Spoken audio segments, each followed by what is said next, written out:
Hi there, I am MisterBo, and the Crash Bandicoot 4 It's About Time Next Gen update is now out for the PlayStation 5 as well as the Xbox Series X. Of course, the game is now officially out on Nintendo Switch as well. So in this video, what we're going to be doing is comparing the Xbox Series X brand new optimized version against the Xbox Series X non-optimized version. Now, when the next gen consoles came out last year, I did a video comparing the Xbox One to the Xbox Series X.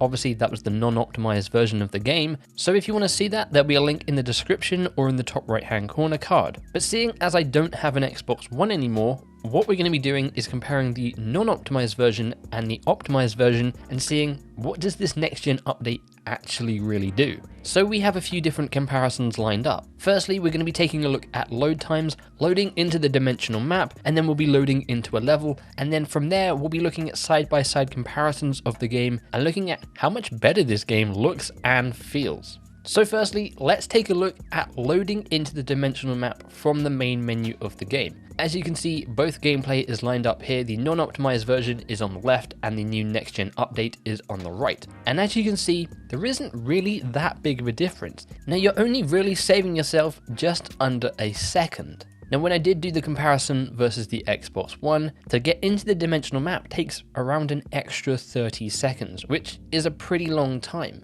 However, again, with these optimized versions, you're not really saving that much in terms of load time. From there, let's take a look at actually loading into a level from the dimensional map. And as you can see, we're loading into the first level here, Rude Awakening. And again, we're only saving an extra second of time loading into the level. Now, for reference, in my previous comparison video, I compared the level off balance on the One versus the Series X. Now, the Xbox One loaded into the level off balance in 1 minute 25 seconds. So, of course, with the new next gen update, you are saving yourself a little bit of time here and there. Nothing crazy compared to the previous jump from old gen to next gen, but it's still a decent jump. Now, the big thing I think when it comes to the optimized and the non-optimized version is the look of the game, because it looks better and it feels better. So we're taking a look at the first level, Rude Awakening, and as you can see, we're running through the level, and you might not be able to notice just from the straight up gameplay, but we'll take a pause here in a minute. And what you will notice is, for one,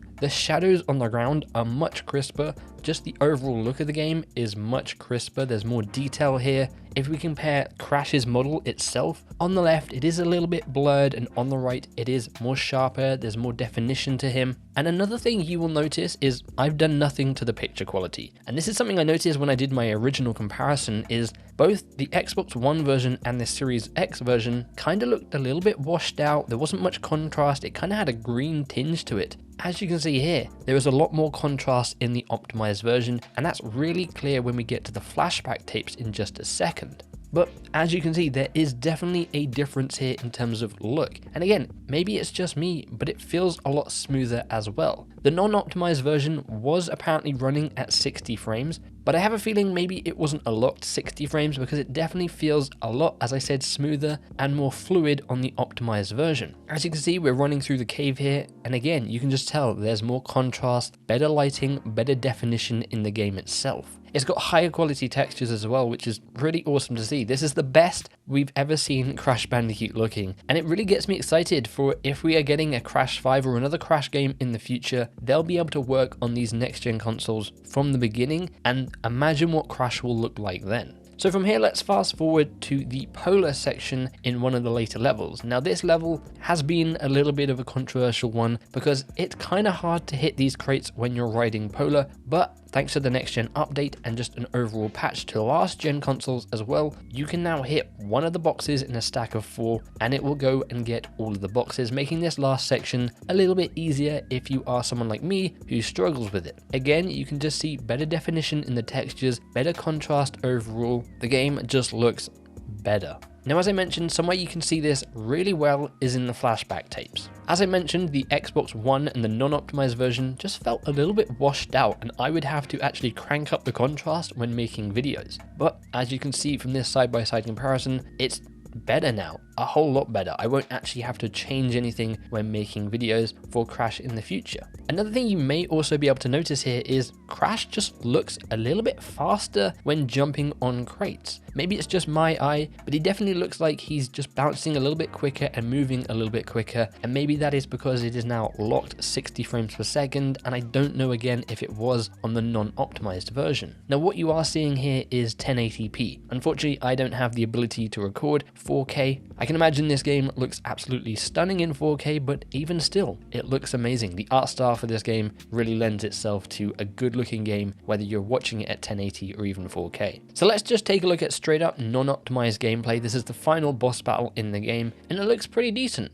Looks pretty good. And we can then take a look at some optimized gameplay. Now, not seeing them side by side, you might not really notice anything. But if we bring up a frame of non-optimized gameplay that has kind of a lot going on, we've got Cortex's icon in the top left, we've got these effects coming in on the screen, there's a lot of lighting, it looks pretty good. But if we slowly reveal the optimized version, you can tell instantly how much better this looks. One thing I will say is keep an eye on Cortex's icon in the top left, because that is the thing that you can notice the difference on the most. You can also see that the effects around the screen just kind of have a little bit more to them. They're not quite as blurred. There's more texture there. There's a little bit more particles there. So overall, I will say this game looks, feels, and runs a lot better. Toys for Bob have definitely done a good job in optimizing this game for the Series X and no doubt the PS5 as well. I definitely think it'll be very interesting to see how the Series X version of the game and the PS5 version of the game stacks up to the PC version, which is releasing sometime later this year. When it comes to the Nintendo Switch version of the game,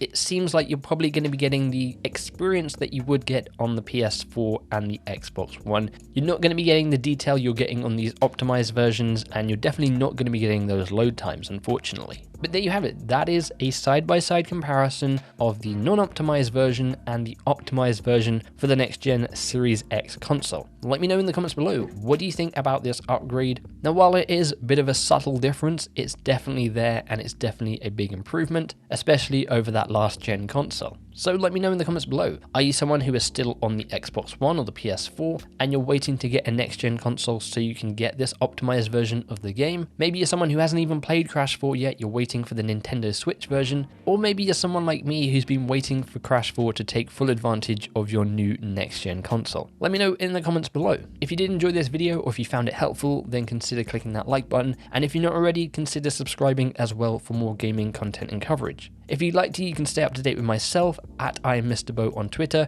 You can join our Discord server, link to that in the description below, and you can also go ahead and follow me over on Twitch for weekly live streams. Apart from all of that though, thank you very much for watching and for hanging out with me. I do super appreciate it. Hopefully I will catch you in some future content, but until then, as always, make sure you take care.